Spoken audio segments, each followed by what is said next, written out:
Você já ouviu falar sobre Psicopsis papilio e Oncidium papilio? Bom, orquídea mariposa você já deve ter ouvido falar.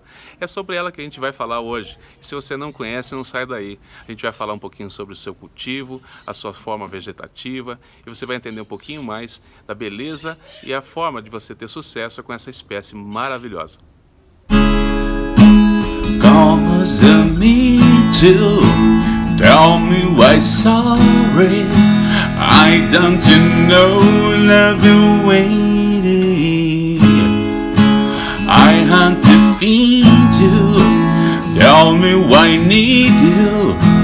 Tell me. Muita gente se pergunta qual que deve ser a melhor maneira de se cultivar Psicopsis papilio. Diria a vocês que a melhor forma que você pode, a melhor maneira de cultivo que você vai encontrar para essa planta é cultivar ela, por exemplo, em tronquinhos de madeira, considerando o seu cultivo igual ou similar aos das Oncidiums, né? Sinônimo que já foi dado inclusive a essa planta. É uma planta que não gosta de muita umidade nas suas raízes, e não quer dizer que você não possa cultivar essa orquídea num vaso plástico, num vaso cerâmico com mix de substrato. Eu diria a você que também funciona, mas a maneira que eu encontrei de ter um melhor sucesso com esse gênero no meu orquidário, no meu local de cultivo, foi realmente em tronquinhos de madeira.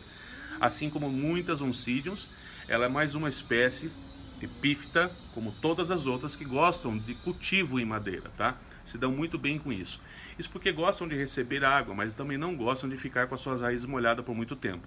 O que pode levar você a um erro, caso você queira cultivar, por exemplo, em vasos plásticos, com um pouco mais de esfagno. Se você não tiver um entendimento das regras que você deve fazer para essa planta, pode ser que você encontre muita dificuldade no seu cultivo. Interessante, por exemplo, da forma de crescimento dos seus pseudobulbos é que eles são cilíndricos e achatados, como você pode ver aqui. Suas folhas é uma outra curiosidade.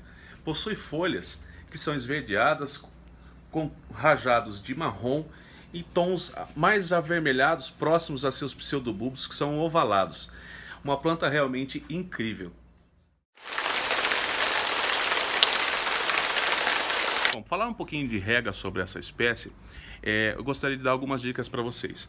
No momento que essa planta começar a emitir uma nova brotação, ela exige as regas mais abundantes, regas mais frequentes, para que possa se desenvolver bem.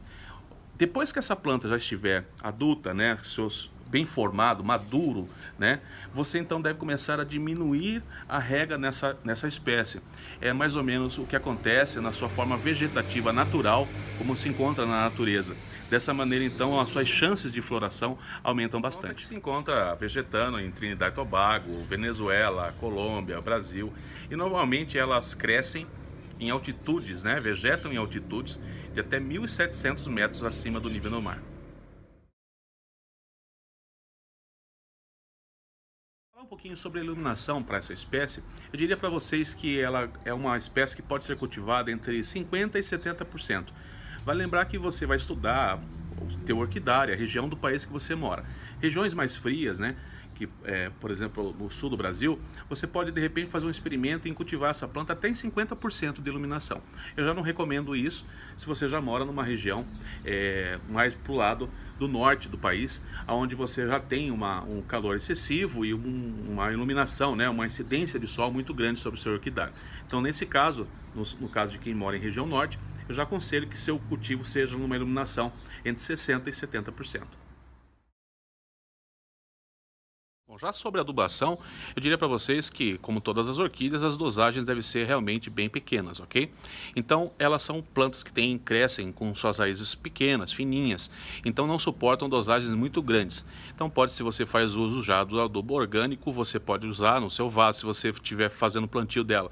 Nos tronquinhos, você pode usar o químico, tá? Semanalmente, quinzenalmente ou a cada 30 dias, da forma que você preferir, mas lembre-se que as dosagens não devem ser muito grandes.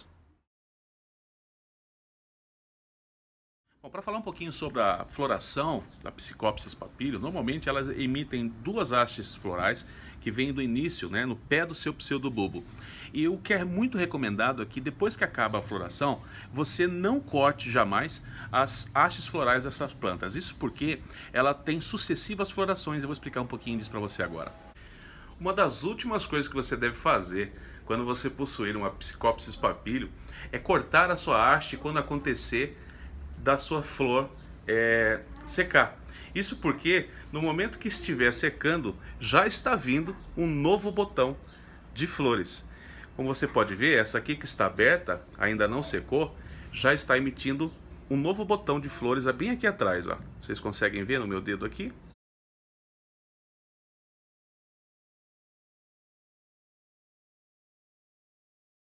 Então, nunca, jamais corte a haste floral de uma Psicopsis papilio. A experiência que alguns amigos tiveram com essas plantas nos traz boas dicas e informações e eu vou compartilhar com você.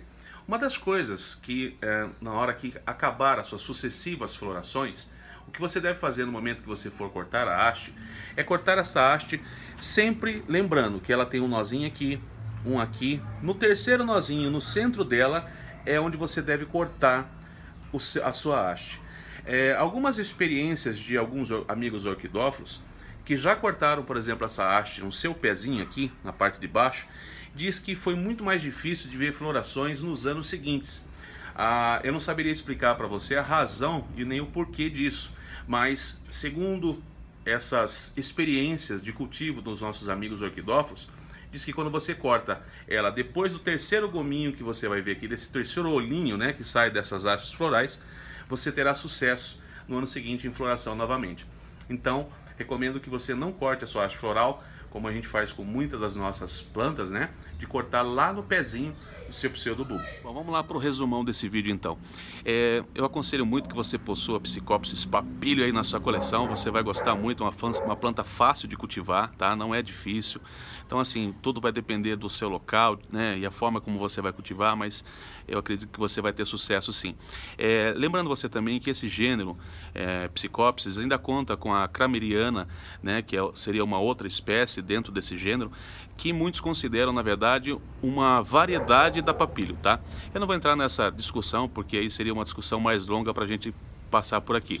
Então, assim, na verdade, só queria dizer para vocês que existem outras variedades, né, ou espécie, como assim entender, dentro desse gênero Psicopsis, para você, de repente, possuir aí uma coleção um pouco maior, tá?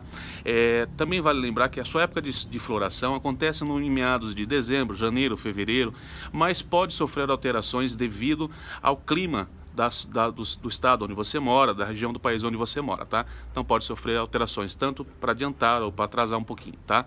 Mas fica dentro dessa época a sua floração. E aí, você gostou das informações?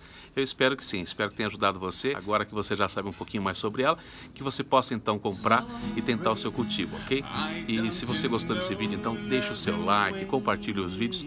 Isso me ajuda também a continuar realizando esse trabalho de levar para vocês as melhores informações sobre as espécies e as melhores maneiras de cultivo para suas orquídeas, ok? Então, super beijo, até quinta-feira que vem. Tchau! Tell me with secrets and let's the questions. Oh, let's go back in the start. Runners the secrets, comments and times. Red is the scenes apart.